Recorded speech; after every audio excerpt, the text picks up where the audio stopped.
മക്കളെ, ഇന്നലെ വന്ന ഒരു ഫോൺ കോള് നിങ്ങളുമായിട്ട് ഷെയർ ചെയ്യാൻ ആഗ്രഹിക്കുകയാണ്.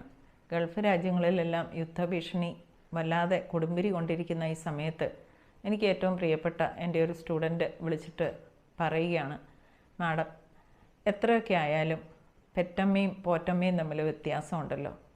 കഴിഞ്ഞ 17 വർഷമായി ഈ നാടുകളിലെല്ലാം നടന്ന് ജോലി ചെയ്യുന്ന എന്നെ സംബന്ധിച്ചിടത്തോളം കേരളം അവിടെ എത്തുമ്പോൾ ഗൃഹാതുരത്വം തന്നെയാണ്. എത്ര നാൾ വേറൊരു രാജ്യത്ത് പോയി ജീവിച്ചാലും എൻ്റെ കൂടെയുള്ള കൂട്ടുകാരൊക്കെ പറയാറുണ്ട്, ഇവിടെ അങ്ങനെയാണ്, സുരക്ഷിതമാണ്, എല്ലാം കൊണ്ടും നല്ലതാണ്, നല്ല ഫുഡാണ്. എങ്കിലും എൻ്റെ ഉള്ളിൽ കേരളത്തോട് ഇന്നും ഒരു അറ്റാച്ച്മെൻറ്റ് നിലനിൽക്കുന്നുണ്ട്. ഇപ്പോൾ ഞാൻ തീർത്തും മനസ്സിലാവുന്നു, കേരളത്തെ കുറ്റം പറയുന്നവരെല്ലാം കേരളത്തിൻ്റെ സുരക്ഷിതത്വത്തെയും ആ ഒരു ഗൃഹാതുരത്വത്തെയും വാരിപ്പുണരുന്ന ഈ സമയത്ത് മാഡത്തെ ഒന്ന് വിളിക്കണമെന്ന് തോന്നി, അങ്ങനെ വിളിച്ചതാണ്. ഞങ്ങൾക്ക് വേണ്ടി തീർച്ചയായിട്ടും പ്രാർത്ഥിക്കുന്നുണ്ടാവുമെന്ന് അറിയാം.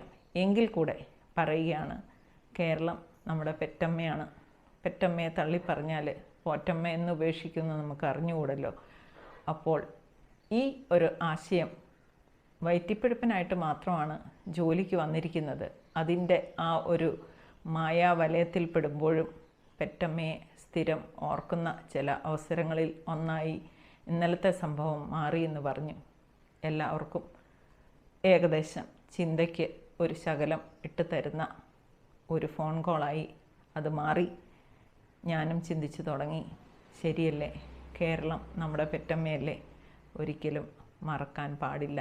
ഏതെല്ലാം രാജ്യങ്ങളിൽ അലഞ്ഞാലും പെറ്റമ്മ തന്നെയായിരിക്കും.